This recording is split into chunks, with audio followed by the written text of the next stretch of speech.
Assalamualaikum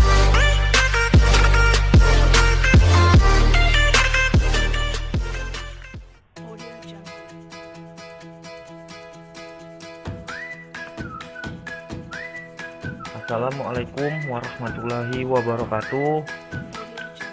Perkenalkan, nama saya Indra Kusuma, NIM 2017 006061, Prodi Pendidikan Vokasional Teknik Mesin. Di sini saya akan menjelaskan keselamatan dan kesehatan kerja atau K3 untuk pembelajaran siswa SMK.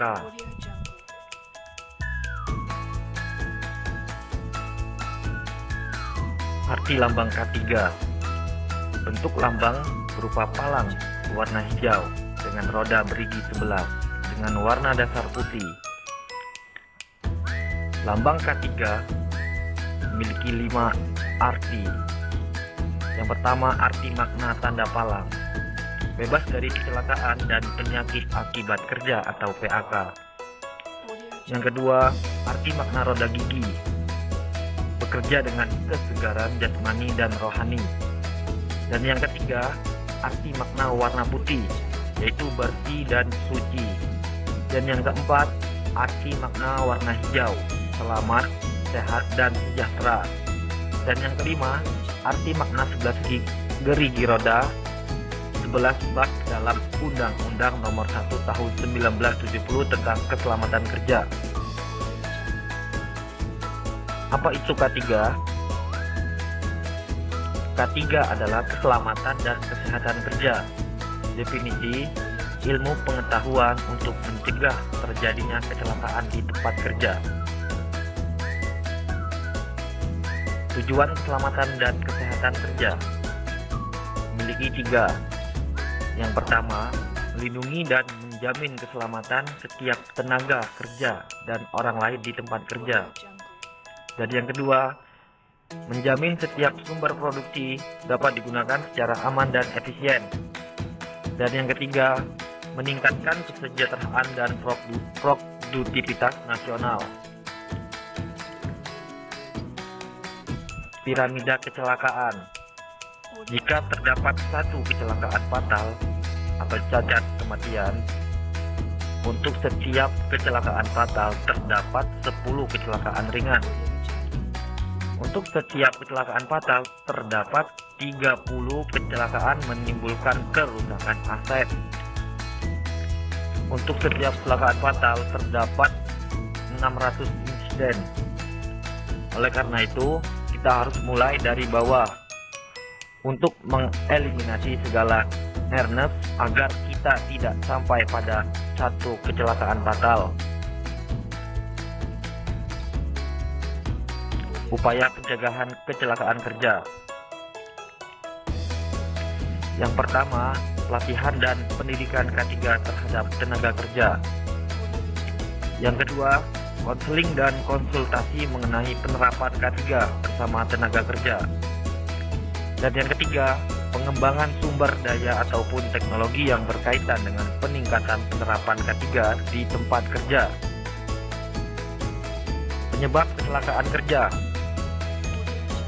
Faktor penyebab kecelakaan kerja bisa dibagi menjadi 3, yaitu tenaga kerja, bahan, dan alat.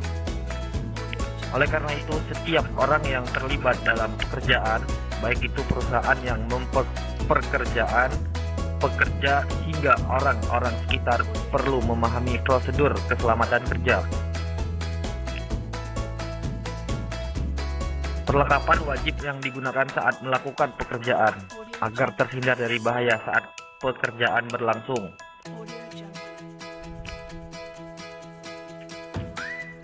Macam-macam alat pelindung diri dan fungsinya. Yang pertama, helm keselamatan. Helm keselamatan atau safety helm ini berfungsi untuk melindungi kepala dari benturan, pukulan, atau kejatuhan benda tajam dan berat yang melayang atau meluncur di udara. Helm ini juga bisa melindungi kepala dari radiasi panas, api, percikan bahan kimia, ataupun suhu yang ekstrim. Untuk beberapa pekerjaan dengan resiko yang relatif lebih rendah bisa menggunakan topi ataupun penutup kepala sebagai pelindung. Yang kedua, sepatu boot. Sepatu boot ini berfungsi untuk melindungi kaki dari benturan atau tertimpa benda berat, tertusuk benda tajam, terkena cairan panas atau dingin, uap panas, bahan kimia berbahaya ataupun permukaan licin.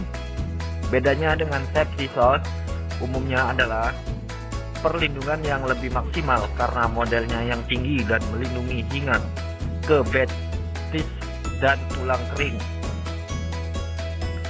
Dan yang ketiga, pelindung mata. Kacamata pengaman ini digunakan sebagai alat pelindung yang berfungsi untuk melindungi mata dari paparan partikel yang melayang di udara ataupun di air. Percikan benda kecil, benda panas, atau uap panas. Selain itu, kacamata pengaman juga berfungsi untuk menghalangi pancaran cahaya yang langsung ke mata. Benturan serta pukulan benda keras dan tajam.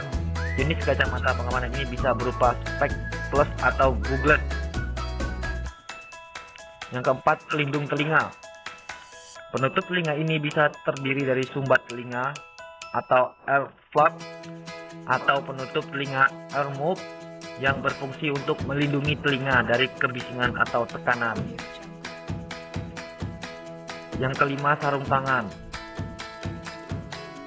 Sarung tangan ini berfungsi untuk melindungi jari-jari dari api, suhu panas, suhu dingin, radiasi, arus listrik, bahan kimia, benturan, pukulan, goresan benda tajam, ataupun infeksi dari zat patogen seperti virus dari bakteri. Sarung tangan ini terbuat dari material yang beraneka macam, tergantung dari kebutuhan. Ada yang terbuat dari logam, kulit, kanvas, kain, karet, dan sarung tangan safety yang tahap terhadap bahan kimia. Yang keenam, pelindung badan atau wear pack. Berfungsi untuk melindungi badan dari percikan api, uap panas, goresan benda panas, percikan bahan kimia, terkena cairan, logam panas, dan benturan impact dengan mesin dan lain-lain. Dan yang ketujuh, pelindung wajah. Pelindung wajah atau face shield ini merupakan alat pelindung yang berfungsi untuk melindungi wajah dari paparan bahan kimia berbahaya, partikel yang melayang di udara atau air, percikan benda kecil, panas ataupun uap panas, benturan atau pukulan benda keras atau tajam, serta pancaran cahaya. Terdiri dari tameng muka atau face shield, masker selam atau full face masker. Dan yang ke-8, masker pernapasan. Masker pernapasan ini berfungsi untuk melindungi organ pernapasan dengan cara menyaring pemaran bahan kimia, mikroorganisme, partikel debu, aerosol, uap, asap, ataupun gas, sehingga udara yang dihirup masuk ke dalam tubuh adalah udara yang bersih dan sehat. Masker ini terdiri dari berbagai jenis seperti respirator, cartridge, kanister, tangki selam, dan regulator dan alat bantu pernapasan.